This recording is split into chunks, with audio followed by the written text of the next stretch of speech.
Hello दोस्तों, नमस्कार। स्वागत है आप सभी का अपने चैनल साहित्य ज्ञान धारा में। आशा करती हूँ आप सभी लोग स्वस्थ होंगे और अपनी पढ़ाई में लगे होंगे।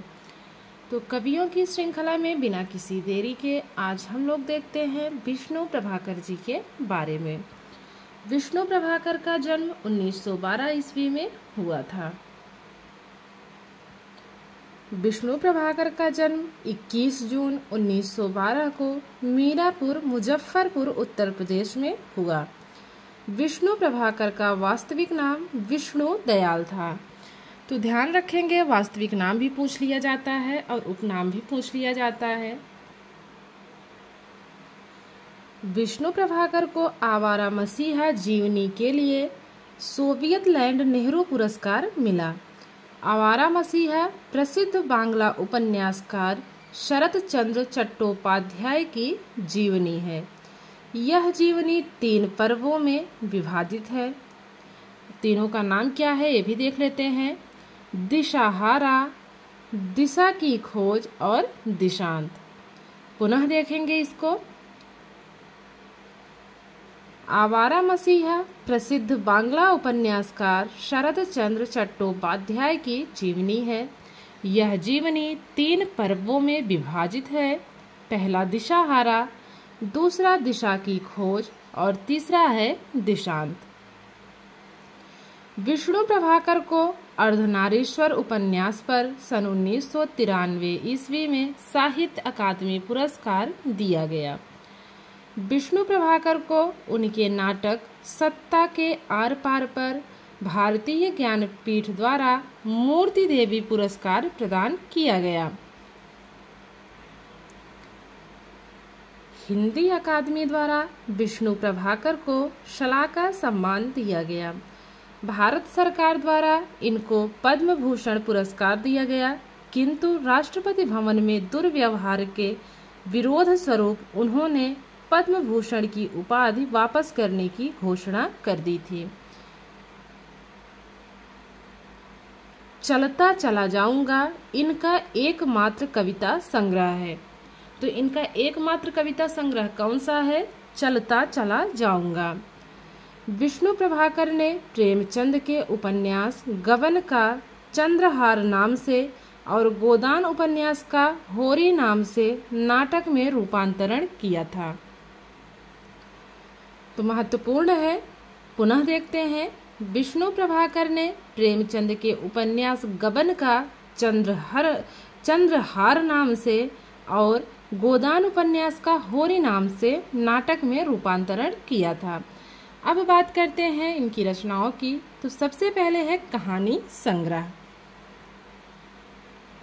कहानी संग्रह की बात करें, संघर्ष के बाद धरती अब भी घूम रही है 1970 ईस्वी, मेरा वतन, खिलौने 1981 ईस्वी, एक और कुंती 1985 ईस्वी, जिंदगी एक रिहर्सल 1986 ईस्वी, आदि और अंत, एक आसमान के नीचे, अधूरी कहानी, कौन जीता कौन हारा, तपोवन की कहानियाँ, पाप का घड़ा।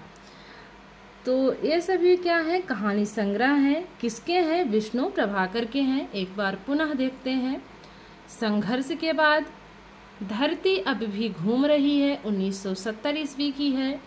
मेरा वतन, खिलौने 1981 ईस्वी, एक और कुंती 1985, जिंदगी एक रिहर्सल 1986 ईस्वी, आदि और अंत, एक आसमान के नीचे, अधूरी कहानी, कौन जीता कौन हारा, तपोवन की कहानियाँ, पाप का घड़ा। अब बात करते हैं उपन्यास विधा की। ढलती रात, स्वप्नमयी, अर्धनारीश्वर 1992 ईस्वी, निशिकांत 1955 ईस्वी, तट के बंधन, स्वराज्य की कहानी, संकल्प 1993 ईस्वी। पुनः देखते हैं। ढलती रात, स्वप्नमयी, अर्धनारीश्वर 1992 ईस्वी, निशिकांत 1955, तट के बंधन, स्वराज्य की कहानी, संकल्प 1993 ईस्वी की रचना है। अब बात करते हैं आत्मकथा की। क्षमादान 2004 ईस्वी, पंखहीन 2004 ईस्वी, पंछी उड़ गया 2004 ईस्वी, मुक्त गगन में 2004 ईस्वी। तो इनकी जितनी भी आत्मकथा है सबका समय क्या है? 2004 ईस्वी है। तो इसको कनेक्ट कर लेते हैं एक साथ, जितनी भी इनकी रचनाएं हैं आत्मकथा विधा में। तो क्षमादान पाने के लिए क्या होता है? क्षमादान पाने के लिए पंखहीन पंछी उड़ गया, और कहाँ गया उड़ के? मुक्त गगन में। तो इनकी जो 4 आत्मकथा हैं चारों एक साथ कनेक्ट हो जाएंगी, और चारों ही आत्मकथा का समय इनका है 2004 ईस्वी। नाटक की बात करें, समाधि, सत्ता के आर पार, नव प्रभात, डॉक्टर, लिपस्टिक की मुस्कान, अब और नहीं, टूटते परिवेश, गांधार, भिक्षुड़ी और रक्तचंदन, युगे युगे क्रांति, बंदिनी, श्वेत कमल। तो ये सभी नाटक है विष्णु प्रभाकर के। नाटक विधा को पुनः देखते हैं। समाधि, सत्ता के आर पार, नव प्रभात, डॉक्टर, लिपस्टिक की मुस्कान, अब और नहीं, टूटते परिवेश, गांधार, भिक्षुड़ी और रक्तचंदन, युगे युगे क्रांति, बंदिनी, श्वेत कमल। अब बात करते हैं एकांकी विधा की। प्रकाश और परछाई, इंसान, 12 एकांकी, क्या वह दोषी था? 10 बजे रात, ए रेखाएं ए दायरे, ऊंचा पर्वत गहरा सागर, हत्या के बाद, माँ बाप, मैं तुम्हें क्षमा नहीं करूँगा, समकालीन लघु नाटक 1986 ईस्वी। एकांकी विधा को पुनः देखते हैं। प्रकाश और परछाई, इंसान, 12 एकांकी, क्या वह दोषी था? 10 बजे रात, ए रेखाएं ए दायरे, ऊंचा पर्वत गहरा सागर, हत्या के बाद, माँ बाप, मैं तुम्हें क्षमा नहीं करूँगा, समकालीन लघु नाटक 1986 ईस्वी। अब बात करते हैं संस्मरण विधा की। कुछ शब्द कुछ रेखाएं 1965 ईस्वी, यादों की तीर्थ यात्रा 1981 ईस्वी, सृजन के सेतु 1990 ईस्वी, हम सफर मिलते रहे 1996 ईस्वी, स्केच और संस्मरण, मेरे अग्रज मेरे मीत 1983 ईस्वी। अभी हम लोगों ने देखा संस्मरण विधा। अब देखते हैं यात्रा संस्मरण। हंसते निर्झर दहकती भट्टी 1966 ईस्वी, ज्योतिपुंज हिमालय 1982 ईस्वी, राह चलते चलते 1985 ईस्वी, हिम शिखरों की छाया में 1988 ईस्वी, हम सफर मिलते रहे 1996 ईस्वी, आकाश एक है 1998 ईस्वी। अब बात करते हैं जीवनी विधा की। आवारा मसीहा 1974 ईस्वी, अमर शहीद भगत सिंह। तो ये दोनों इनकी क्या है? जीवनी है। किसकी?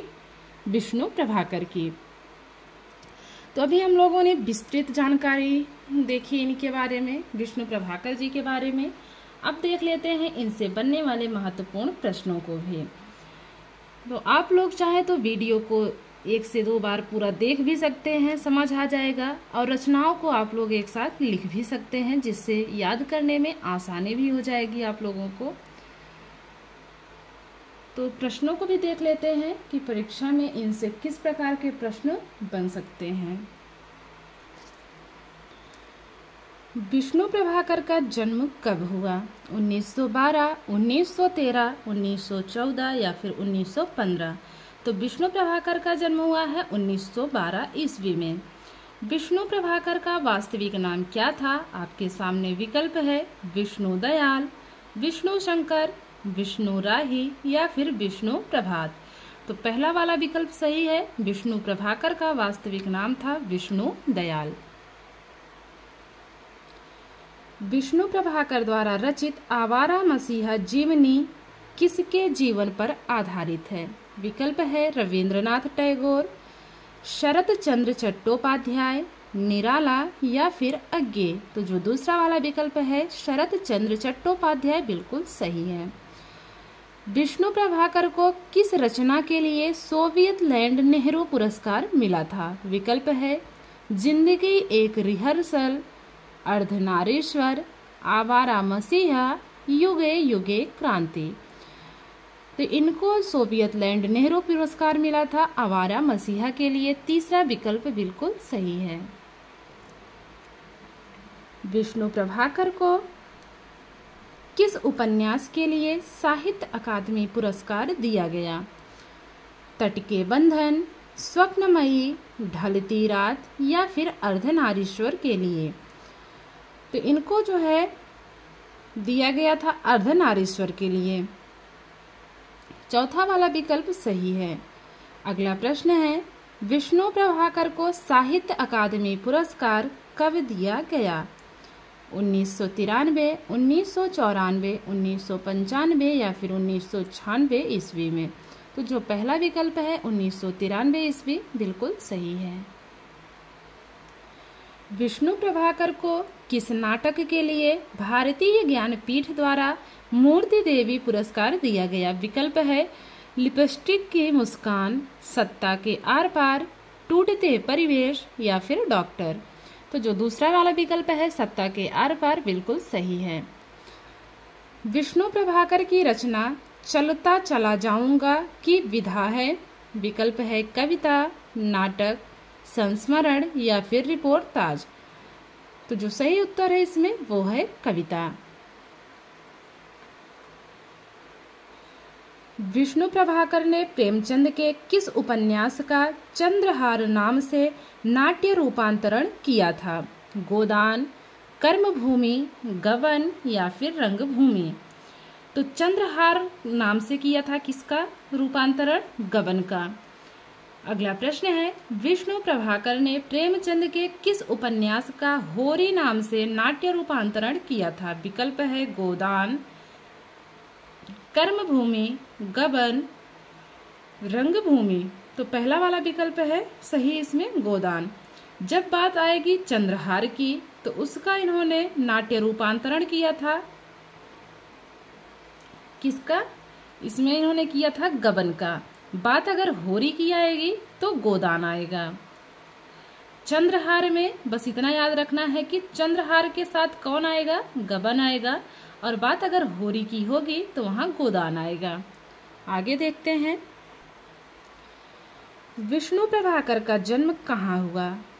कमासीन गांव, बांदा उत्तर प्रदेश, मीरापुर, मुजफ्फरपुर उत्तर प्रदेश, सतलखा दरभंगा बिहार या फिर मीरापुर मुजफ्फरपुर उत्तर प्रदेश। तो इसमें जो दूसरा वाला विकल्प है मीरापुर मुजफ्फरपुर उत्तर प्रदेश बिल्कुल सही है।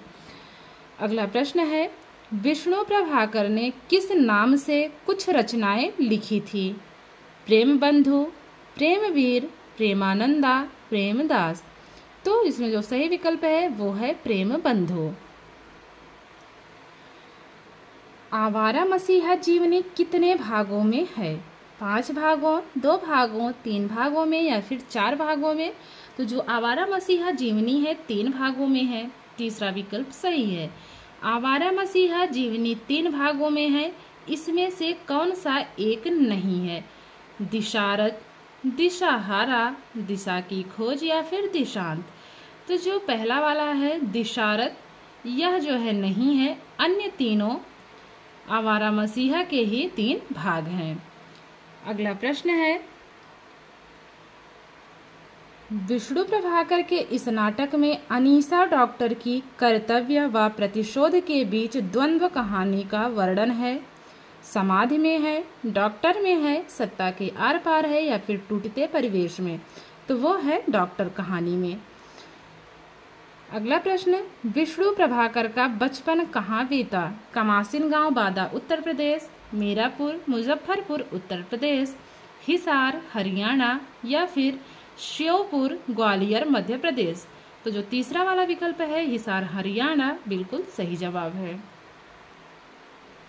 विष्णु प्रभाकर की प्रथम कहानी कौन सी थी? विकल्प है संघर्ष के दिन, दिवाली के दिन, धरती अब भी घूम रही है, जिंदगी एक रिहर्सल। तो दिवाली के दिन इनकी प्रथम एकांकी मानी जाती है। विष्णु प्रभाकर की कहानी दिवाली के दिन कब प्रकाशित हुई? 1929, 1930, 1931 या फिर 1932। तो जो सही विकल्प है वो है 1931 ईस्वी। अगला प्रश्न है विष्णु प्रभाकर की प्रथम कहानी दिवाली के दिन किस पत्रिका में प्रकाशित हुई? हंस में, हिंदी बंगवासी, सरस्वती या फिर मिलाप? तो मिलाप सही उत्तर है इसमें। अगला प्रश्न है विष्णु प्रभाकर का प्रथम नाटक है? विकल्प डॉक्टर, लिपस्टिक की मुस्कान, युगे युगे क्रांति या फिर हत्या के बाद? तो जो इनका प्रथम नाटक माना जाता है वो है हत्या के बाद। तो चौथा वाला विकल्प बिल्कुल सही है। विष्णु प्रभाकर के इस नाटक में पीढ़ी दर पीढ़ी टूटते सामाजिक मूल्यों का चित्रण है। विकल्प है डॉक्टर, लिपस्टिक की मुस्कान, युगे युगे क्रांति, हत्या के बाद। जो तीसरा वाला विकल्प है बिल्कुल सही है, युगे युगे क्रांति। बात करते हैं अगले प्रश्न की। विष्णु प्रभाकर की प्रतिनिधि रचना कौन सी है? अमर शहीद भगत सिंह, युगे युगे क्रांति, लिपस्टिक की मुस्कान या फिर आवारा मसीहा? तो जो इनकी प्रतिनिधि रचना मानी जाती है वो है युगे युगे क्रांति। दूसरा वाला विकल्प बिल्कुल सही है। विष्णु प्रभाकर की आत्मकथा कितने भागों में प्रकाशित है? 5 भागों में, 2 भागों में, 3 भागों में या फिर 4 भागों में? तो 4 भागों में प्रकाशित है। आवारा मसीहा जीवनी का प्रकाशन कब हुआ? 1973, 1974, 1975 या फिर 1976? तो जो सही उत्तर है वो है दूसरा 1974। अगला प्रश्न है विष्णु प्रभाकर की इनमें से कौन सी आत्मकथा नहीं है? जिनके साथ जिया, पंछी उड़ गया, मुक्त गगन में पंखहीन? तो जिनके साथ जिया इनकी आत्मकथा नहीं है, अन्य तीनों इनकी क्या है? आत्मकथा हैं। विष्णु प्रभाकर की इनमें से कौन सी कहानी नहीं है? एक और कुंती, आदि और अंत, एक और जिंदगी, पाप का घड़ा? तो जो तीसरा विकल्प है एक और जिंदगी वो इनकी कहानी नहीं है, अन्य तीनों इनकी कहानियां मानी जाती हैं। अर्धनारीश्वर उपन्यास का प्रकाशन कब हुआ? विकल्प है 1993, 1992, 1995 या फिर 1996। तो अर्धनारीश्वर उपन्यास का प्रकाशन हुआ है 1992 ईस्वी में। अगला प्रश्न है क्षमादान रचना की विधा है? आत्मकथा, निबंध, कहानी या फिर उपन्यास? तो क्षमादान की विधा है आत्मकथा। अगला प्रश्न इनमें से कौन सा उपन्यास विष्णु प्रभाकर का नहीं है? ढलती रात, स्वप्नमयी, छवि के बंधन, तट के बंधन? तो इनमें से विष्णु प्रभाकर का जो उपन्यास नहीं है वो है छवि के बंधन, अर्थात तीसरा वाला विकल्प इसमें सही है। अन्य तीनों क्या हैं? विष्णु प्रभाकर के उपन्यास हैं लेकिन ये तीसरा वाला नहीं है। इनमें से कौन सा नाटक विष्णु प्रभाकर का नहीं है? गांधार, भिक्षुड़ी और रक्तचंदन, अब और नहीं, श्वेत कमल, हानूश? तो हानूश जो है इनका नाटक नहीं है, अर्थात चौथा वाला विकल्प सही है। अगला प्रश्न है इनमें से कौन सा संस्मरण विष्णु प्रभाकर का नहीं है? विकल्प देख लेते हैं। कुछ शब्द कुछ रेखाएं, गौरी नजरों में हम सफर मिलते रहे, सृजन के सेतु? तो जो दूसरा वाला विकल्प है यही इसमें क्या होगा? विष्णु प्रभाकर का नहीं है। कौन सा? गोरी नजरों में हम विष्णु प्रभाकर का नहीं है, अन्य तीनों संस्मरण विष्णु प्रभाकर के हैं। अगला प्रश्न है इनमें से कौन सा यात्रा संस्मरण विष्णु प्रभाकर का नहीं है? हंसते निर्झर, दहकती भट्टी, हिम शिखरों की छाया में भोर का सपना आकाश एक है। तो जो भोर का सपना है ये विष्णु प्रभाकर का यात्रा संस्मरण नहीं है, तो तीसरा वाला विकल्प ही सही है। अगला प्रश्न है, विष्णु प्रभाकर की रचना ज्योतिपुंज हिमालय की विधा क्या है? निबंध, उपन्यास, यात्रा संस्मरण या फिर नाटक? तो जो तीसरा वाला विकल्प इसमें है यात्रा संस्मरण, यही इसकी विधा है। अगला प्रश्न है, विष्णु प्रभाकर की रचना समकालीन लघु नाटक का प्रकाशन वर्ष है? 1985, 1986, 1987 या फिर 1988? तो जो सही विकल्प है वो है 1986। अगला प्रश्न, विष्णु प्रभाकर का निधन कब हुआ? 2006, 2007, 2008 या फिर 2009? तो विष्णु प्रभाकर का निधन हुआ है 2009 ईस्वी में। तो आशा करती हूँ आज की वीडियो आप लोगों को अच्छी लगेगी। अगर वीडियो अच्छी लगे तो लाइक कीजिएगा और कमेंट के माध्यम से ज़रूर बताइएगा, ताकि मुझे भी ऐसा रहे कि आप लोगों के लिए ये क्लासेस जो है हेल्पफुल रहती हैं, जितनी भी वीडियोस हैं। तो मिलते हैं कवियों की श्रृंखला में एक और कवि के साथ। तब तक के लिए सभी को जय श्री सीताराम, जय श्री कृष्णा, नमस्कार।